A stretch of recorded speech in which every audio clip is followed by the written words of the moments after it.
This is Scott Becker with the Becker Private Equity and Business Podcast. The first story we're following today, and a really important story in the long run, is US Treasury auctions are going poorly. So this is the headline. There's two key points here. The US is always issuing debt, and the acceptance of that debt depends on several different things. One is people's belief in the trust and credit of the United States. They'll be able to pay that back.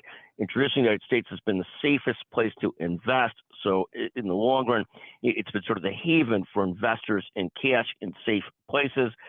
Second is what the inflation picture is. So when the U.S. has trouble issuing debt at the rates they'd like to issue it, it means three different things. One, the U.S. is paying more on interest than it would otherwise have to pay because they're having to pay a higher yield and a higher interest rate to get people to buy U.S. bonds. Second, more troubling in the long run, is concerns that it means people have higher concerns about the strength of the U.S. credit in the long term.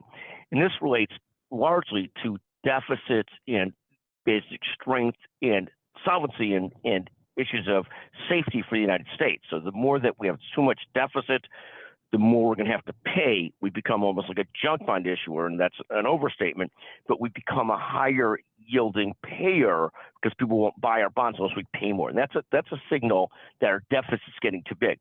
The third issue that it brings in is inflation continuing to go up, and will interest rates, the Fed, keep rate policy high?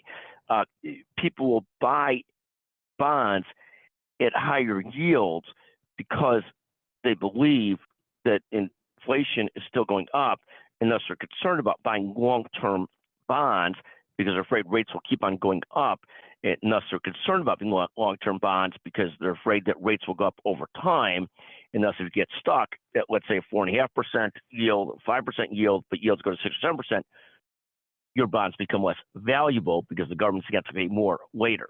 So again, three core concerns here. One, we're paying higher interest rates. Our interest costs now are higher than our defense cost. Second, the deficit signals concerns about the long-term creditworthiness of the United States. Third is concerns that inflation is continuing. So again, Treasury auctions go poorly, three core thoughts. Thank you for listening to the Becker Private Equity and Business Podcast.